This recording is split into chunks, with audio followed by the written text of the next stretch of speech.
So we're about to go on a road trip 2,000 kilometers around Japan. In the next 10 days, I'm going to be taking my turbo Toyota straight from auction and straight into the journey. The question is, will it survive, or will my trip end up in flames?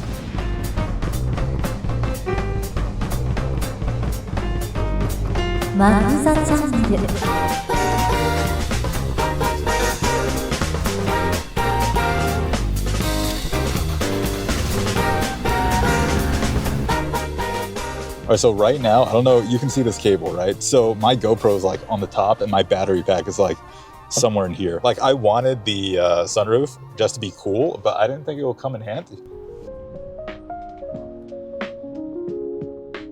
I think we're here, but they don't let you park anywhere. So this is a very, very popular area for like car people to stop and take pictures. So this whole street is very, very beautiful and very, very popular. And it's also conveniently next to the parking lot we have to go to.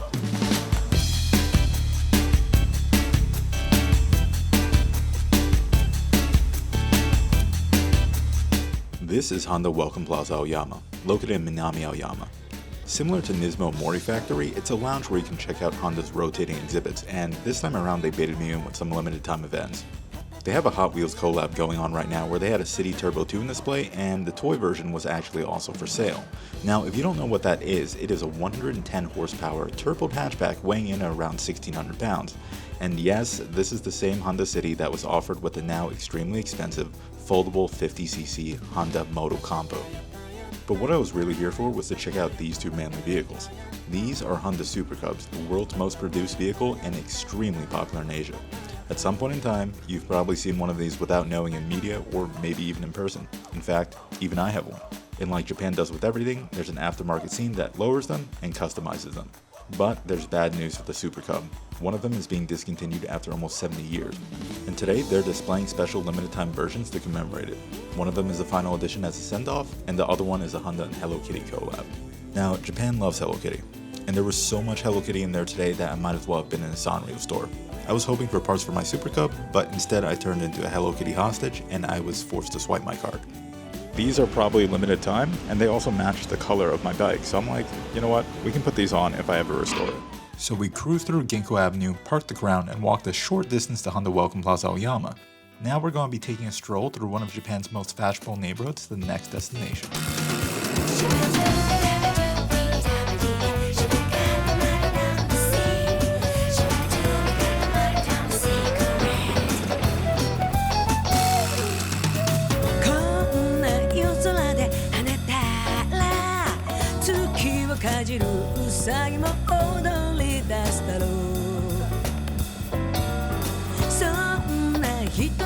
Located on the winding streets of Harajuku is Liberty Walk's Tokyo store.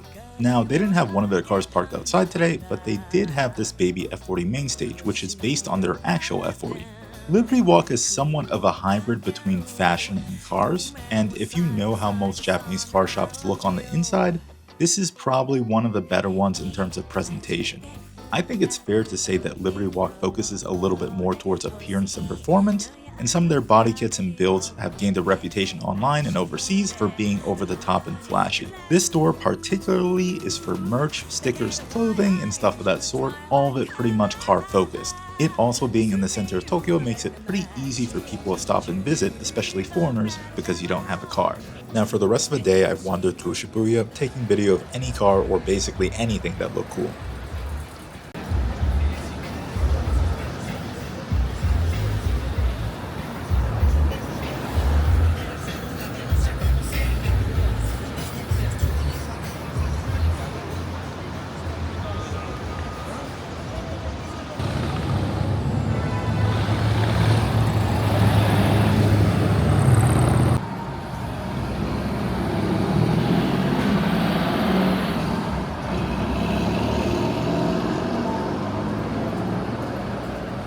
I had some dinner that attempted to be fancy, and then I found myself at Shibuya Scramble Crosswalk, which is actually a tourist nightmare.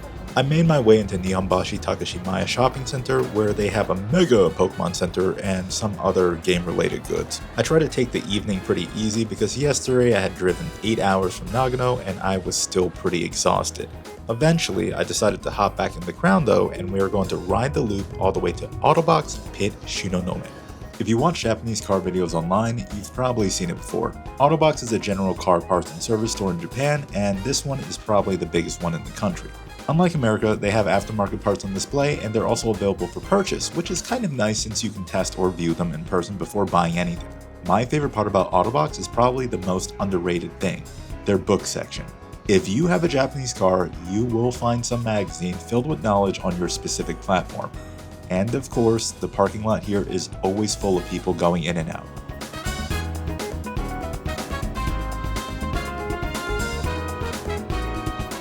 With the night settling in after leaving Autobox, this is where we end the fourth day.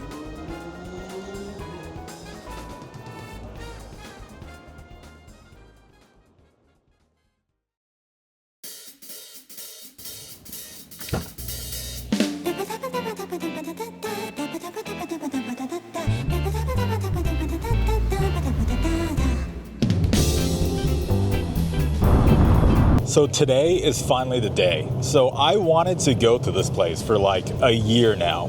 And there was one thing I saw online that solidified me having to be there. And I made plans. We're driving all the way up to Tsukuba right now. The same place that you might have heard has a circuit, but surprisingly, there's a lot more to do there than just that.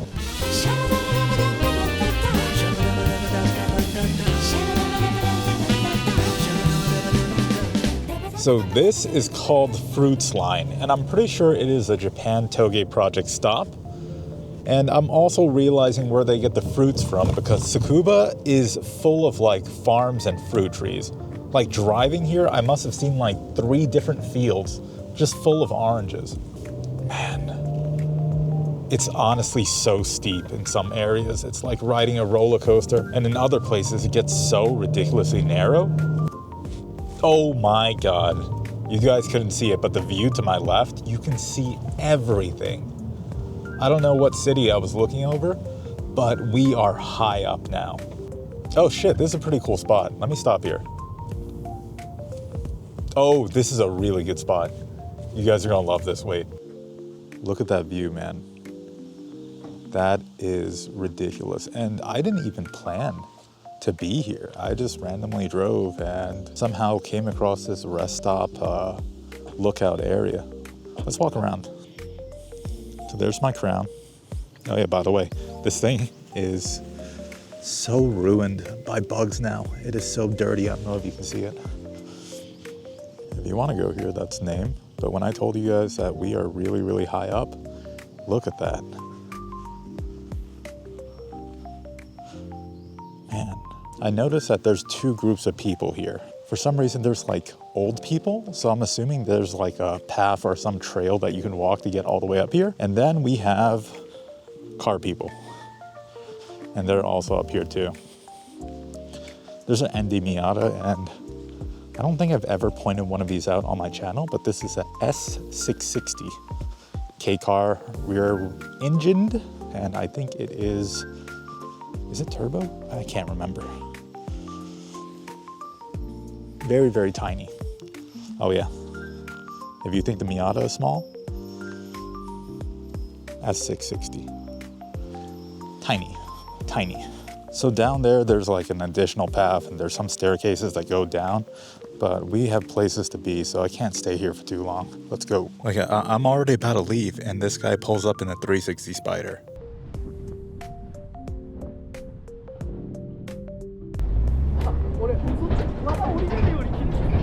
R35. He's also on T37 Sagas. I don't know my T's that well. Over there, it kind of looks like an abandoned amusement park. And that's the rest house I want to go to. And the crazy thing is, if you see that right there, there's actually a cable car that goes all the way up there even higher. And that, yes, we're going to do. I thought that this whole area would have been ground level. I didn't think that the rest stop would be all the way at the top, which I guess kind of makes sense. This is Tsutsuji-oka Rest House, a Japan Toge project spot located at the top of Tsukuba skyline. For those of you that are new, Japan Toge Project is a group in Japan that partners with local towns and shops near popular toge roads. The rest stops usually are a hotspot for car people and tourists alike, and they have special merchandise like stickers specifically for that area to prove that you've been on that toge. So while this is a toge spot, it's a lot more touristy and a lot more developed than you would think. They have a restaurant inside with some pretty good food, they have their own mascot for Mount Tsukuba, and they also have a cable car that takes you all the way to the peak. If you're going to Japan, this is probably one of my favorite places to go with a car. But I have stuff to do, so we need to get out of here and go to the next place. We'll catch you guys there. After leaving Tsukuba, we head further north for a little bit over an hour.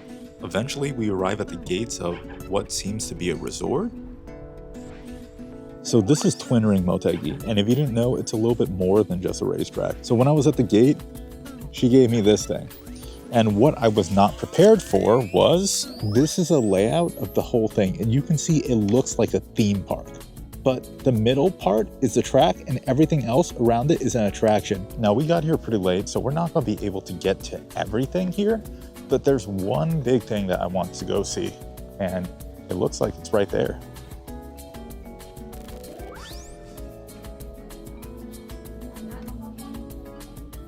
This is the Honda Collection Hall located in Motegi, a museum of Hondas for people that love Hondas. Honda has a long history in making engines and vehicles, and this building is 3 floors completely dedicated to their humble beginnings, all the way to becoming one of the most famous car brands in the world. This museum has what feels to be every single iconic thing that Honda has ever made. And I keep it generalized because they have planes, cars, motorcycles, engines, and even lawnmowers on display. Oh look, Super Cubs. Honda's lineup covers such a wide range that walking through these exhibits make you feel like you're walking through time. And through that journey, no stone is left unturned as you get a taste of commuter vehicles, Formula One, and even off-road racing. As you make your way up the floors in the museum, the displays become a little bit more iconic. Even though I'm a fan of some of Honda's older cars and motorcycles, where I think it starts for many people is the 90s. Honda, alongside many other manufacturers, started to take a more sporty approach in their lineup in the 90s, and they debuted their NSX and first Type R models.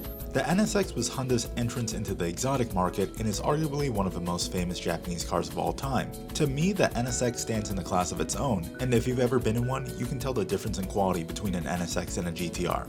Sorry, Nissan. While people may lean to other platforms for easier power gains and modification, the NSX still maintains a very special spot. During the 80s and early 90s, exotic European cars were seen as the pinnacle of luxury and performance.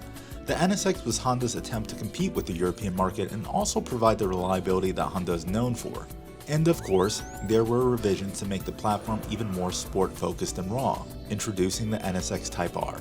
The start of a Type R line and a model aimed at reducing weight and increasing body stiffness. Honda would also compete with the NSX in motorsports, which took the platform to another level. Body panels were widened, and weight reduction and aerodynamics were taken to an even higher extreme. The one adorned with the Castrol livery is the Phase 2 NSX GT, which participated in Japan's GT 500. To me, the NSX is still a car that I would love to own, but it's extremely far away as prices of these have skyrocketed in the past decade. However, if you're looking for a cheaper way to get into a sporty Honda, the Type R line that debuted with the NSX would begin to make its way into their more commuter models. The Civic Type R and Integra Type R would also hit the showroom floor in the 90s, and although lacking a Type R model, the S2000 would reintroduce the absent S-line back into Honda in 1999. Like, after visiting the museum, I just kind of forgot, how much Honda actually does. They make planes, they make lawnmowers, they make generators, they make literally everything. After a whole day of running around in Tsukuba, I decided to head back and take a quick stop in late night Akihabara. So I kind of accidentally fell asleep at a parking area, and right now it's like 4 a.m. in Akihabara. So in the past few days, we put about like 400 miles on this car, and it's been doing great. But for me, it's taking a toll on me because I'm jet lagged and stuff like that still. So I'll catch you guys tomorrow. I want to thank all of you for watching, and I will see you next time. Bye.